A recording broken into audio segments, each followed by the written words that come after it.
오늘의 늙기 전에 꼭 봐야 할 에로 영화 119는 로튼 토마토의 에로 영화 탑 200에서 200위를 기록한 킬링 미 소프트리입니다.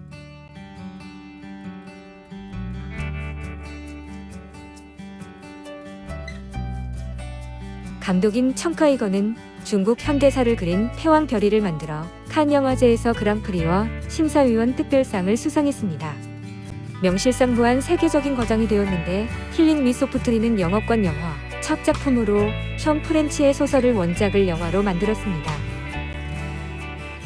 아담은 등산 전문가로 알리스와 사랑에 빠지지만 자신의 과거 애인의 문제로 갈등을 겪게 됩니다. 아담 역의 조셉 파인즈는 잉글리시 페이션트의 주인공인 랄프 파인즈의 동생입니다.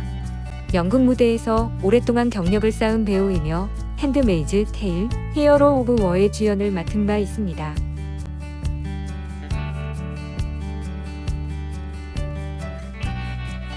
알리스는 동거하는 애인이 있고 직장을 다니는 평범한 여성이지만 정류장에서 아담을 보고 한눈에 빠져 그와 결혼까지 하게 됩니다. 알리스 역의 헤더 그레이엄은 로스트 인 스페이스와 퓨걸 앤 어가일, 오스틴 파워스2의 주연을 한 배우입니다. 부모님은 FBI 요원과 작가인데 2001년 피플 매거진의 아름다운 50인 중 한 명으로 선정된 바 있는 여배우입니다. 헤더 조앤 그레이엄은 위스콘신주 밀워키에서 학교 교사이자 아동도서 작가인 조언과 FBI 요원인 제임스 그레이엄 사이에서 태어났습니다. 그녀와 그녀의 여동생인 배우 에이미 그레이엄은 엄격한 가톨릭 부모 밑에서 자랐습니다. 그녀들은 아버지의 직업으로 자주 이사를 했고 이 때문에 헤더는 점점 더 수줍어하는 소녀가 되었습니다. 그러나 그녀는 어린 나이부터 연기에 대한 열정을 가졌고 또래들로부터 극장 괴짜라는 말을 들음에도 불구하고 고등학교 3학년 때 가장 재능 있는 1등으로 뽑혔습니다. 불행하게도 그녀의 청소년기 내내 어머니가 그녀를 강제로 할리우드에 오디션에 데려갔지만 그녀의 연기에 대한 사랑은 가족 사이에 긴장을 만들었습니다.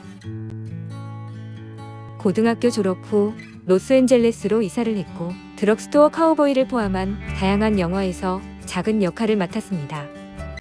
경력이 기대만큼 성장하지 못하자 그녀는 연극 학위를 따기 위해 캘리포니아 대학교 로스앤젤레스에 다니게 됩니다. 그녀는 UCLA에서 배우 제임스 우즈의 눈에 띄었고 그가 주연을 맡은 딕스타운에서 배역을 받게 됩니다. 그리고 헤더는 풀타임으로 연기 경력을 쌓기 위해 UCLA를 2년 만에 중퇴했습니다.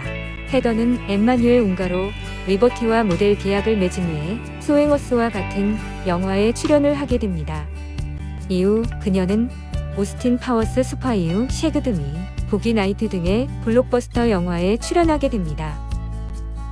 나는 더러운 농담을 하는 것을 좋아합니다. 섹스는 재미있습니다. 섹스에 대해 그것은 제 성격의 한 측면입니다. 섹스는 나의 일부이며 섹스로 기분이 좋아지는데 오랜 시간이 걸렸습니다. 섹스를 정말 즐기는 사람이 좋은지 나쁜지 확신이 서지 않았습니다.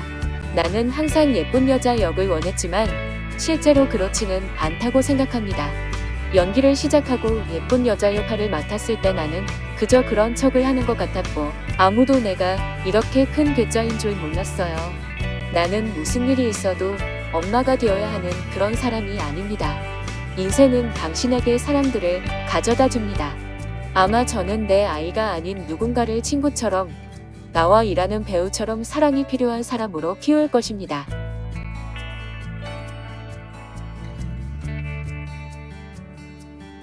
알리스는 동거하는 애인이 있고 반듯한 직장도 갖고 있는 평범한 여성입니다.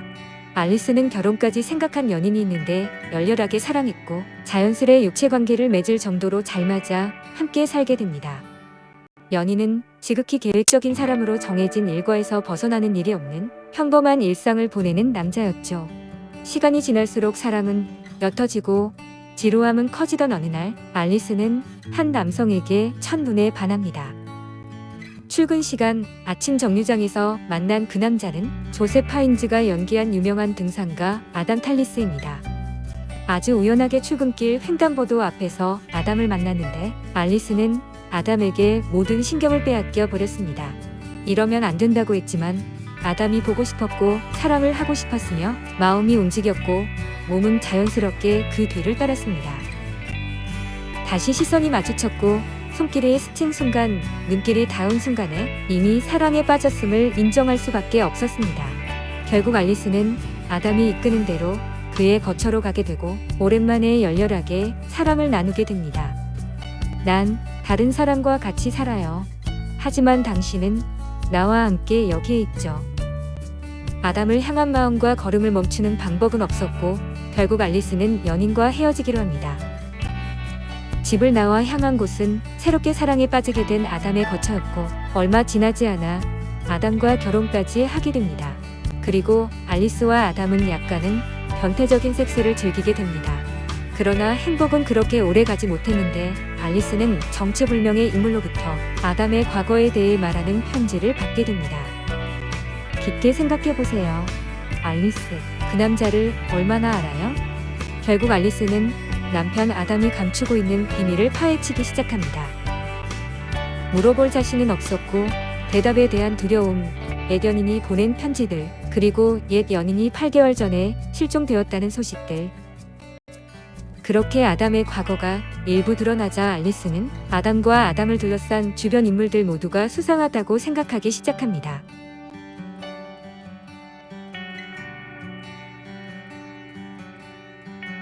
결국 아담이 과거의 애인을 죽였다고 확신한 알리스는 경찰서에 고발을 하지만 경찰관들은 알리스의 말을 믿지 않습니다. 이젠 의심의 계곡을 벗어날 수 없게 된 알리스는 아담의 여동생을 찾아가 모든 것을 상의하게 됩니다. 그러나 이 모든 것은 나타샤 맥케론이 연기한 아담의 여동생이 아담을 사랑해서 벌인 일이라는 반전을 맞이하게 됩니다. 아담의 여동생이 죽으면서 둘의 사랑도 파국을 맞고 몇 년 뒤 알리스가 다시 우연히 아담을 만나는 장면으로 영화는 끝을 맺게 됩니다. 이 영화는 예상 가능한 뻔한 스토리에 긴장감 없는 연출로 호평을 받았습니다. 특히 헤더 그레이엄과 조셉 파인즈의 정사신은 최악의 배드신 중 하나로 꼽히고 있습니다. 또한 난데없는 고양이의 등장 및 끈을 이용한 목조름 섹스까지 얼마나 최악인지 확인을 해볼 수 있습니다. 마치 에로 영화가 아니라 괴기 영화를 보는 듯한 두 배우의 표정들이 가관입니다. 우린 평생을 다른 반쪽을 찾으며 살아가죠. 아름다운 사람을 만나고 싶다. 항상 마음이 푸른 사람을 만나고 싶다. 항상 푸른 잎새로 살아가는 사람을 오늘 만나고 싶다. 언제 보아도 언제 바람으로 스쳐 만나도 마음이 따뜻한 사람. 밤하늘의 별 같은 사람을 만나고 싶다.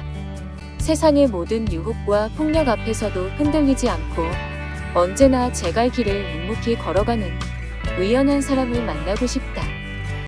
언제나 마음을 하늘로 열고 사는 아름다운 사람을 만나고 싶다.